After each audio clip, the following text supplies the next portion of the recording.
et bienvenue. Je m'appelle Sophie Lemaître et avec le podcast Sophie au pays des possibles, je vous emmène à la rencontre de femmes et d'hommes, en France et à l'étranger, aux parcours et horizons différents. Leur point commun ? Combattre la corruption et l'évasion fiscale pour un monde meilleur, plus juste et plus éthique. Parce qu'il ne s'agit pas uniquement de rêver d'un autre monde et parce qu'il est possible de changer les choses, rejoignez-moi au pays des possibles. Bonjour à toutes et à tous, je vous souhaite une excellente année 2025. Et pour ce premier épisode de la nouvelle année, je vous propose d'écouter Vanessa Perret, magistrate et directrice de l'Agrasc, l'agence de gestion et de recouvrement des avoirs saisis et confisqués en France. Dans cet épisode, Vanessa Perret revient sur l'origine de l'Agrasc, ainsi que sur ses missions. Vous découvrirez également le quotidien passionnant des agents de l'Agrasc. Leurs missions sont extrêmement diversifiées. Vanessa Perret nous explique pourquoi saisir et confisquer les biens des criminels est essentiel. Elle nous donne quelques exemples de biens que l'Agrasc a eu à gérer et certains sont pour le moins insolites. Je ne vous en dis pas plus et je vous laisse découvrir ma conversation avec Vanessa Perret. Bonne écoute. Bonjour Vanessa Perret, bienvenue sur le podcast. Vous êtes magistrate et depuis le 1er janvier 2024, vous êtes à la tête de l'Agrasc, l'agence de gestion et de recouvrement des avoirs saisis et confisqués en France. On en parlera dans un instant. Vous avez un parcours riche et varié avec des fonctions occupées sur l'antiterrorisme ou la lutte contre la criminalité organisée. Qu'est-ce qui vous a amené à devenir magistrate et à travailler sur ces sujets ? Alors, ce qui m'a amenée à devenir magistrate quand j'étais jeune étudiante, c'est des stages dans les juridictions et notamment au tribunal de Bobigny, où je pouvais voir tout ce qui était criminalité et également l'intégralité des dispositifs. Ça m'a donné envie d'être magistrate, d'être plutôt magistrat pénaliste. L'intérêt d'être magistrate pénaliste, c'est être avec les gens, être au plus proche de la société et être vraiment au cœur de la cité. Vous auriez pu choisir d'autres thèmes que l'antiterrorisme et la criminalité organisée. Pourquoi ces sujets-là ? Alors, j'ai fait aussi des thèmes beaucoup plus généraux, hein. J'ai travaillé dans des sections générales et dans des sections des mineurs, notamment quand j'étais jeune magistrat. Après, les fonctions spécialisées sont très intéressantes puisque c'est un contentieux très spécifique avec des enjeux notamment pour le terrorisme, géopolitique, internationaux et la criminalité organisée qui nous dépassent largement et qui sont, je trouve, très intéressants à traiter. Et depuis un an, donc je disais, vous dirigez l'Agrasc. Pourquoi, en fait, avez-vous décidé d'en prendre la tête ? Alors l'Agrasc est pour moi une agence très intéressante. C'est un établissement public qui est sous double tutelle de la justice et des comptes publics, qui est complètement intégré dans la chaîne pénale puisqu'il est au bout de la chaîne pénale. Donc c'était pour moi un nouveau challenge de gérer une agence interministérielle avec 86 agents qui dépendent de plusieurs ministères, de la justice, de l'intérieur, des finances publiques, mais aussi des membres du Conseil d'État, des contractuels. Interministérialité qui est au service de l'État pour permettre d'aider les enquêteurs, les juridictions à saisir et à confisquer, et ensuite après de gérer le produit des confiscations.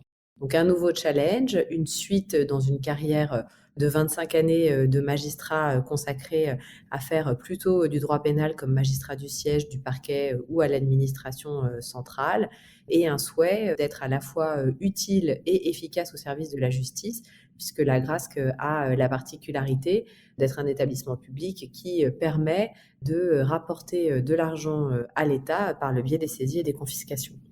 Justement, le rôle de l'Agrasc est très important, mais l'agence n'est pas très connue du grand public. Pourriez-vous nous parler de son histoire, de son rôle et de ses missions ?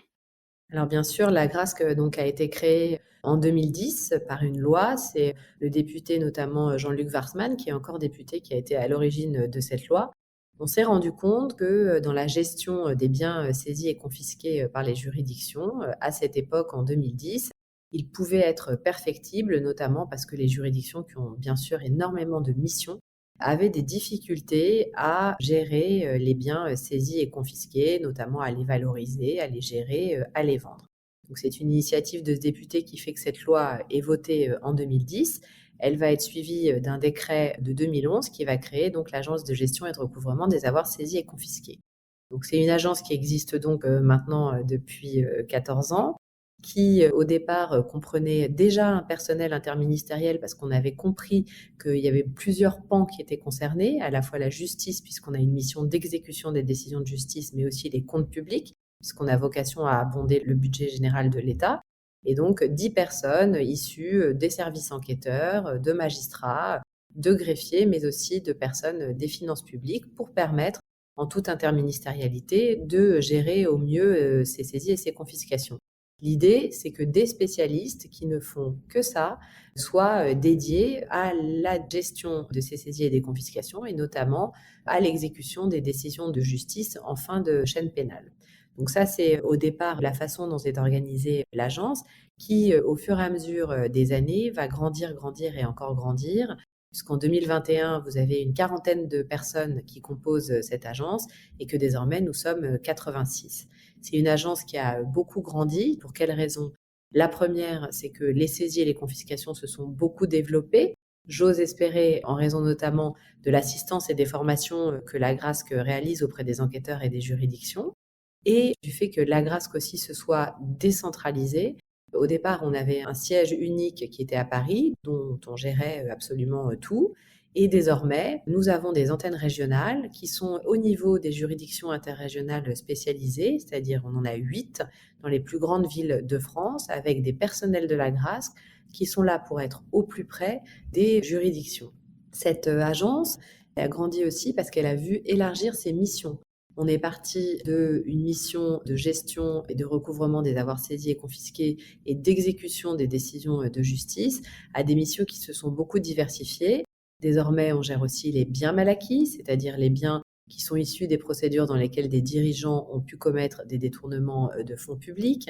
L'agence peut aussi affecter aux services enquêteurs, aux services judiciaires, aux services pénitentiaires, à des fédérations sportives des biens qui sont saisis et confisqués, c'est-à-dire qu'on les donne en fait aux services de police, de justice, ceux qui luttent contre la délinquance, on leur permet d'utiliser les moyens saisis aux délinquants pour faire leur travail.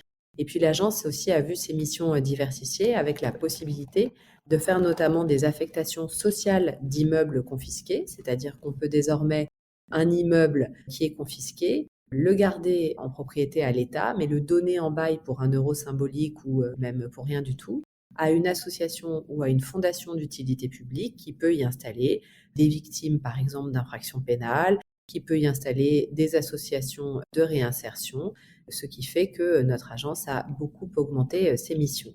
Dernière mission aussi qui notamment va beaucoup avec la création des antennes régionales, c'est une opération de dynamisation des scellés.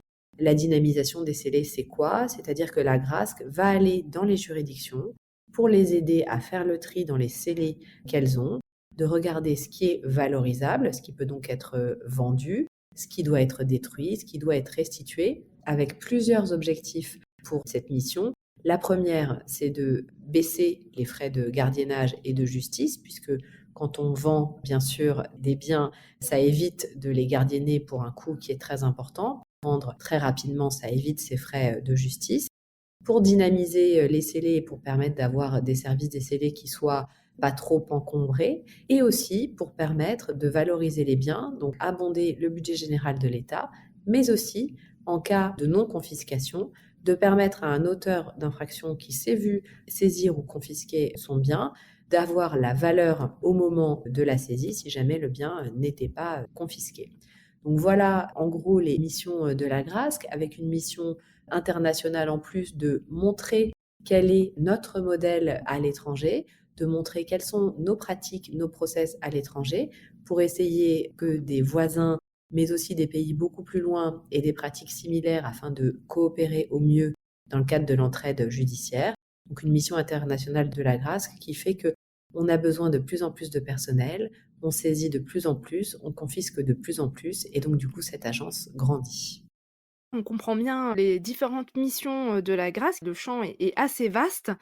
Pourquoi est-ce essentiel de saisir et de confisquer, les biens, par exemple pour, combattre la corruption, le blanchiment ou le crime organisé?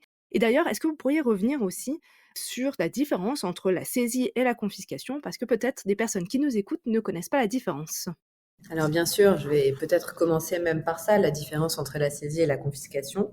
La saisie, c'est lorsque, par exemple, les enquêteurs débutent une enquête, qu'ils vont aller chez une personne, qui vont essayer d'identifier les biens qui peuvent, par exemple, avoir été acquis avec l'argent du crime ou qui peuvent, par exemple, servir à la commission du crime. Donc les enquêteurs, quand ils vont faire une perquisition au début d'une enquête, ils vont saisir, par exemple, une maison, une voiture, des bijoux, des biens valorisables, mais aussi bien évidemment des pièces à conviction qui seront utiles à la manifestation de la vérité.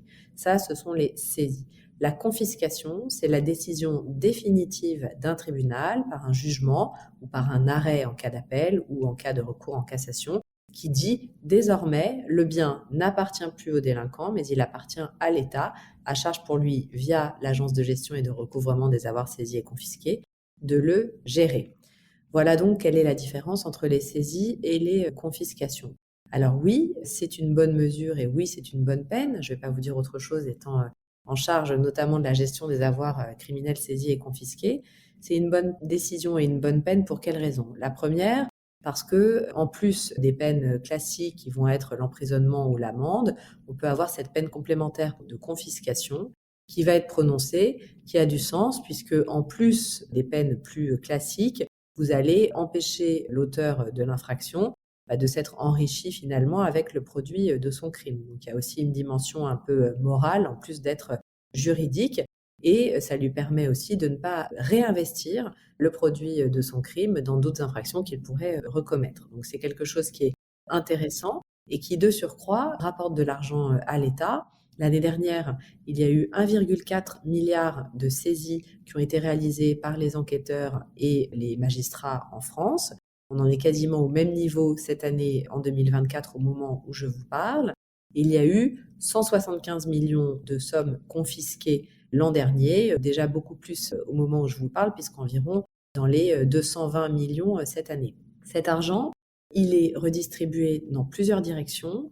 Premièrement, au budget général de l'État, ce qui va permettre d'abonder les trésoreries de l'ensemble des ministères et notamment ceux qui luttent contre le crime et la délinquance organisée, à savoir le ministère de l'Intérieur, les douanes et le ministère de la Justice. Mais cet argent des confiscations, il va aussi servir à abonder la mission interministérielle de lutte contre les addictions et la drogue, la MILDECA, qui va, elle, redistribuer ensuite cet argent en fonds de concours aux précédents ministères que je viens de mentionner, c'est-à-dire justice, douane, intérieur, là encore, pour leur permettre de financer du matériel, des projets qui vont être en lien avec la criminalité organisée. Cet argent des confiscations, il va aussi à des associations de lutte contre la traite des êtres humains, contre le proxénétisme, ce qui a évidemment du sens. L'idée, vous l'avez compris, c'est que tout ce qui est saisi, tout ce qui est confisqué, va ensuite aller, un, dans les caisses de l'État pour aider les services qui luttent contre la délinquance, deux, à des missions de prévention, à des associations de lutte contre le proxénétisme ou la drogue pour des missions de prévention et de répression. Et la dernière chose qui est très intéressante, c'est qu'on a aussi une mission d'indemnisation des victimes, c'est-à-dire que les victimes qui se voient allouer des dommages et intérêts dans le cadre d'un procès pénal peuvent se retourner vers l'Agrasc pour avoir leurs dommages et intérêts sur l'assiette des biens saisis et confisqués. C'est-à-dire que si on a vendu un immeuble qui a été confisqué, une victime peut nous demander de payer des dommages et intérêts à la place de l'auteur sur les sommes qui sont sorties de cette vente. L'intérêt de ça, c'est qu'ensuite, l'auteur, par exemple, s'il est en fuite ou s'il n'est pas là, c'est l'Agrasc qui va indemniser la victime, à charge ensuite pour l'État de se retourner contre l'auteur. Donc vous l'avez bien compris, l'idée c'est vraiment un cercle vertueux, indemniser les victimes, aider les services qui luttent contre la délinquance et contre le crime organisé par le biais des sommes issues des saisies et des confiscations. C'est aussi faire en sorte, si je résume, que le crime ne paie pas, en fait. Si j'ai bien entendu tout à l'heure, vous avez mentionné qu'il y avait eu 1,4 milliard de saisies. Quel est, le bien le plus étonnant ou le plus insolite que l'agence ait eu à gérer?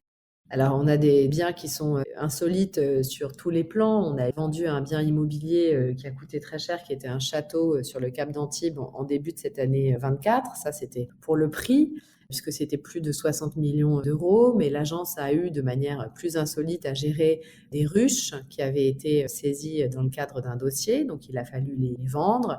L'Agrasc peut aussi gérer des drones. Elle a eu à gérer à un moment un troupeau de vaches, ce qui n'était pas très facile à gérer, ce qui n'était pas vraiment dans le cadre de sa mission. Mais plus globalement, tout de même, les saisies et les confiscations portent davantage sur les sommes en numéraire, sur les comptes bancaires, sur les biens immobiliers et les biens ensuite qui ont une valeur, c'est-à-dire les objets de luxe, les montres, les bijoux, la maroquinerie, biens qui sont valorisables et qu'on pourra, le cas échéant, vendre dans le cadre de vente aux enchères. Et du coup, une fois que les biens sont confisqués, que se passe-t-il? Quelle est leur vie d'après? Quelle est la suite? Vous avez commencé à nous le raconter un peu plus tôt, mais là, j'aimerais bien qu'on aille un peu plus sur ce côté-là. Quelle est leur vie d'après une fois qu'ils sont confisqués? Alors, quand un bien est même saisi ou confisqué, on peut vendre ce bien. C'est-à-dire qu'on va notamment le vendre aux enchères dans le cadre des biens meubles. On va donc organiser des ventes aux enchères. Alors, on en organise tout le temps, qui ne sont pas exceptionnelles, et puis on en organise certaines pour lesquelles on fait un peu plus de publicité, puisque c'est des ventes un peu à thème, par exemple, sur la thématique des stupéfiants, ou alors on décide de vendre des voitures, ou alors on décide de vendre des montres, ou on décide de vendre du vin. On essaye donc de faire des ventes aux enchères qui sont susceptibles du coup de faire vendre les biens qui ont été saisis ou confisqués et qui vont ensuite permettre d'abonder, comme je le vous disais, le budget général de l'État. En fait, l'Agrasc, chaque jour, va donner mandat à des commissaires de justice, anciens commissaires-priseurs, au domaine de vendre les biens qui lui sont remis dans le cadre de ventes aux enchères. Alors parfois des ventes aux enchères qui sont un peu confidentielles et puis parfois des ventes aux enchères qui sont davantage exceptionnelles, comme je vous l'indiquais, pour mettre en valeur le travail des enquêteurs et le travail des magistrats. Mais l'idée, c'est qu'on vend aux enchères les biens mobiliers pour en rapporter le maximum de sommes qui vont ensuite être versées au budget.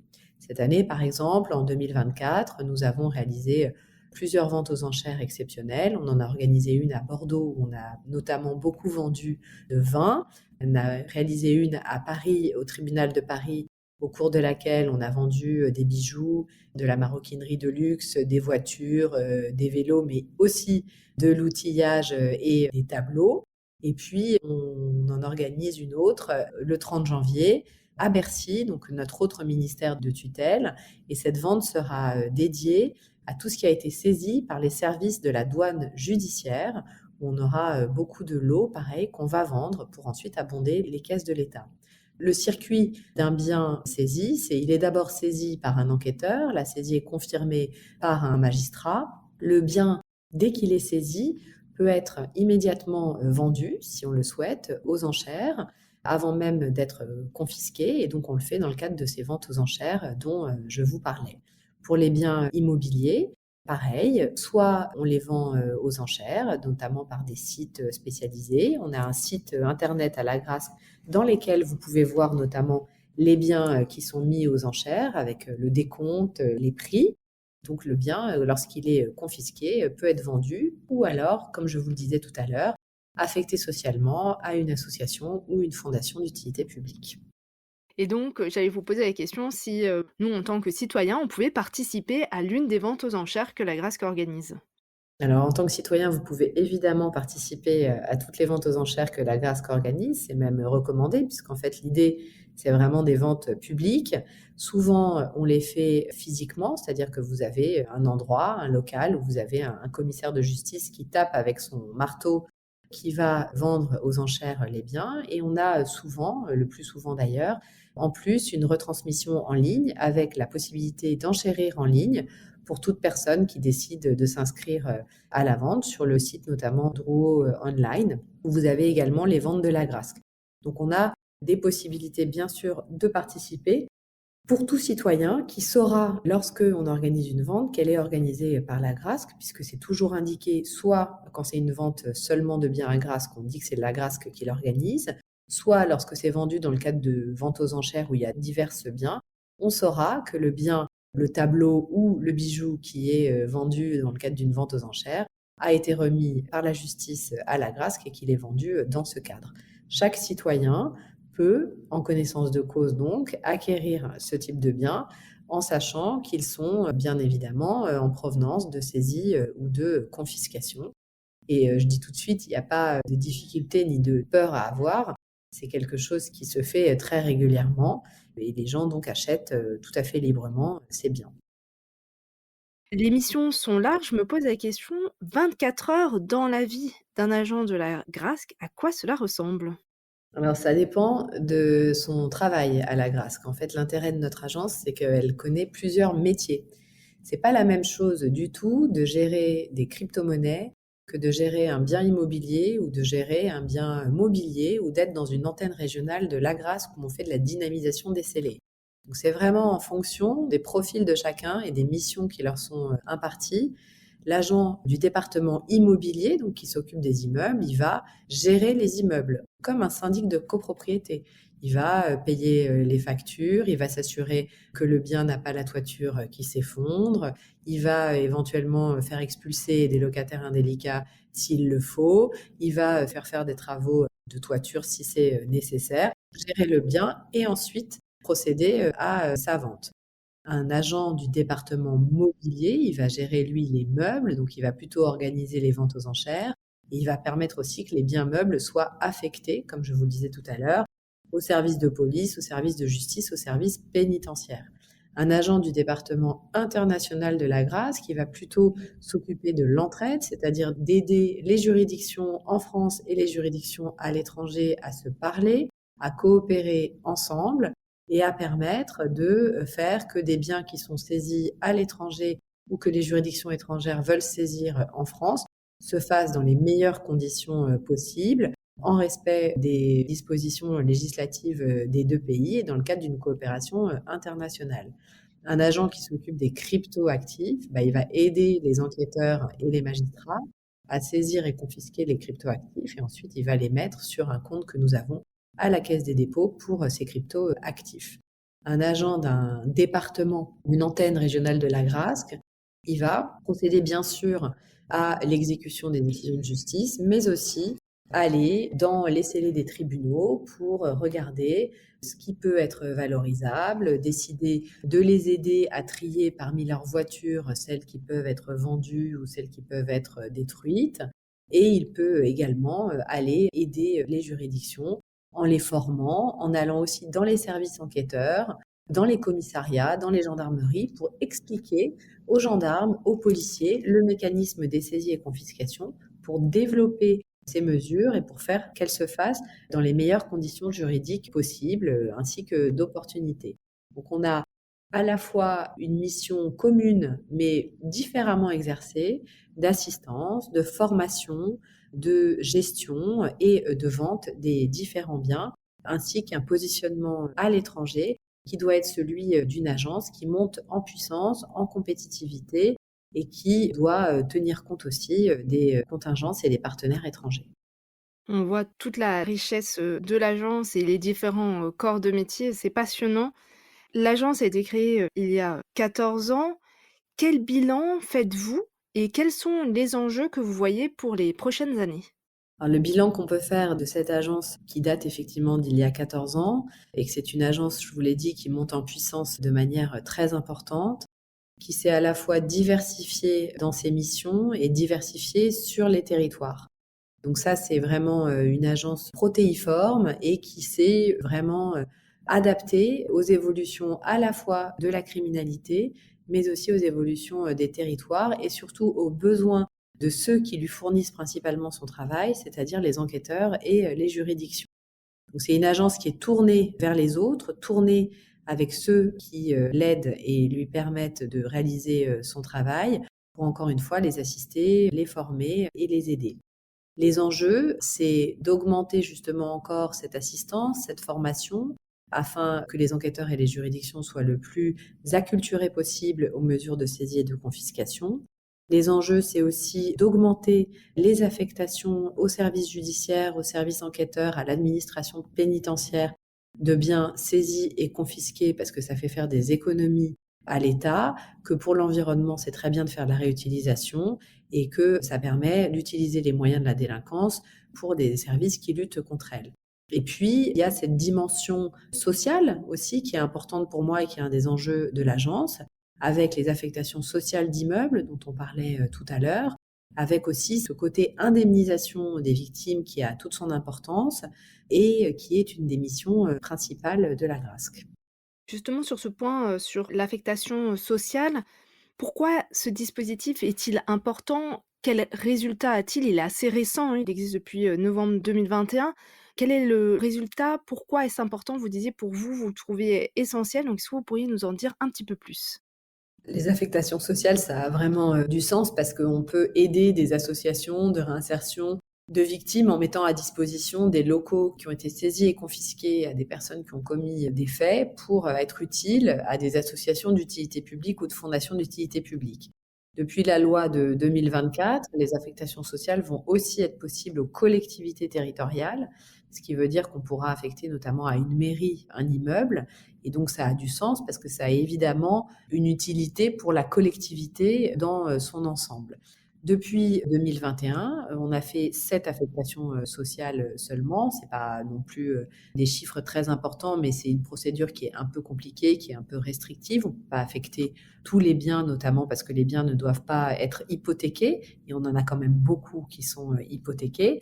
Mais c'est quelque chose qui est intéressant, qu'on peut développer et qui a là encore une utilité sociale qui, pour nous, a notre sens dans une mission qui est de nature judiciaire, c'est-à-dire proche notamment des victimes, des associations et des différents partenaires qui peuvent travailler avec nous. Pourriez-vous nous donner un exemple pour qu'en fait on se rende compte un petit peu, de quel type d'association peut bénéficier de ce dispositif et de l'impact que ça peut avoir sur la vie des gens? Oui, bien sûr, vous avez eu notamment des affectations à des associations d'insertion sociale, c'est-à-dire des personnes qui étaient démunies et qui n'avaient pas de logement. Vous avez eu une affectation d'un immeuble pour accueillir des femmes victimes de violences conjugales. Ou alors, vous avez eu un immeuble destiné à recueillir également des réfugiés ukrainiens. Donc, c'est assez différencié et on a une diversité des associations qui peuvent demander à être affectataires de ce type de biens. Et un autre aspect dont j'aimerais qu'on parle, c'est la partie internationale. On voit que le crime ne connaît pas, les frontières, donc comment fonctionnez-vous dans un monde, globalisé où l'argent, les biens des criminels sont dissimulés, voire sont localisés à l'étranger, par exemple dans des pays qui n'ont pas la réputation de coopérer? Comment fonctionnez-vous sur ces questions internationales?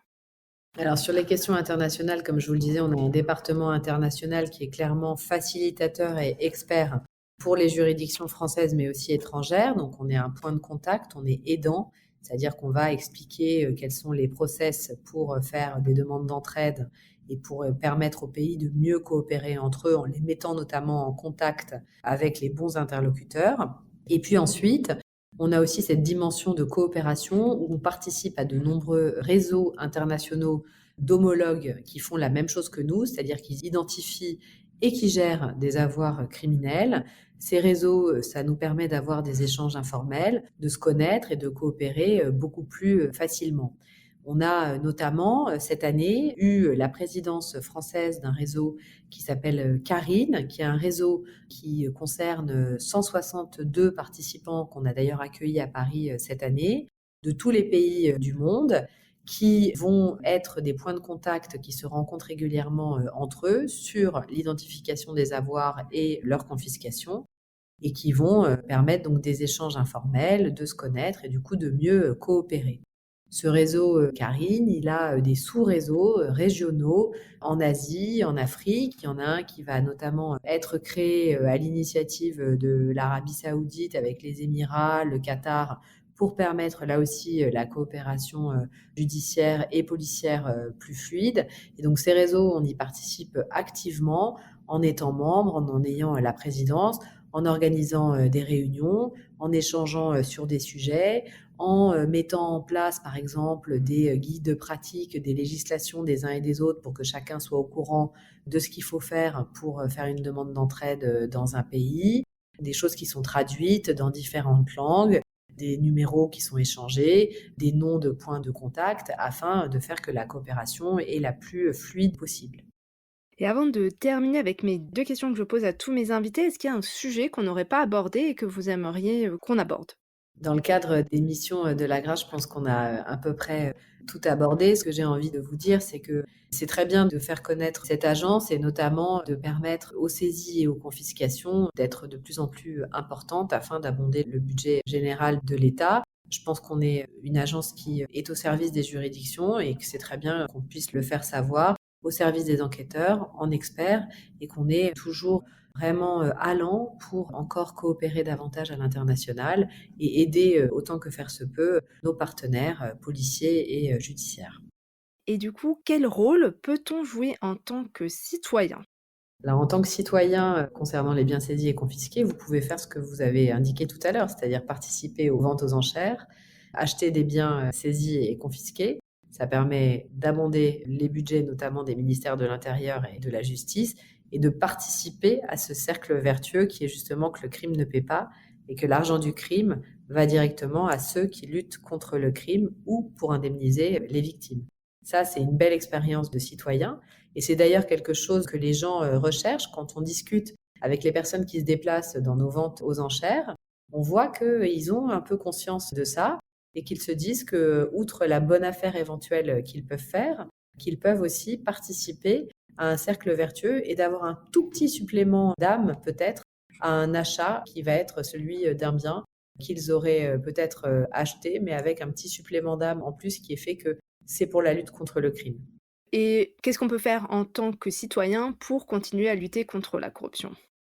Pour lutter contre la corruption, lorsque vous êtes citoyen, bah, je pense à faire ce que vous faites, c'est-à-dire, des émissions pour expliquer, quels sont, les dangers, notamment, de la corruption, quels sont, les dangers de la criminalité, organisée et dire que, c'est pas possible et notamment auprès des jeunes, une mission, pédagogique de dire que cet argent, parfois, facile de la criminalité organisée, du narcotrafic, du trafic de drogue, va toujours mener à quelque chose qui sera extrêmement, néfaste, pour tout à chacun et que cette action de prévention, elle est importante et elle doit aussi être portée par l'ensemble des citoyens. Merci et pour terminer, auriez-vous une œuvre à recommander pour continuer à s'informer sur ces thèmes de corruption, d'évasion fiscale, de blanchiment ou même, sur la Grasque? Alors œuvre au sens large, une peinture, de la musique, un livre, tout ce que vous voulez. Alors je ne vais pas vous recommander les magnifiques affiches de notre agence, lorsqu'on fait des ventes aux enchères. Si on doit en tout cas s'intéresser, à la criminalité organisée, aux méthodes policières ou, judiciaires, moi j'ai 2 films qui sont très intéressants je trouve à regarder, qui sont pas nécessairement en lien avec la corruption ou le blanchiment, mais qui, en tout cas sont, assez intéressants sur les enquêtes policières et la criminalité organisée. C'est, Usual Suspect, qui est, vraiment un film assez ancien mais qui est très chouette et Les Infiltrés, qui est beaucoup plus récent et qui montre bien, la façon dont, les personnes peuvent lutter, contre la corruption, le crime organisé, y compris des agents. Bien écoutez, un grand merci, pour, cet échange qui était passionnant. Ça nous permet de mieux comprendre le rôle de la Grasque, comment la Grasque fonctionne et ce cercle vertueux, qui est mis en place. Donc merci beaucoup, pour, votre temps, aujourd'hui. Je vous remercie aussi.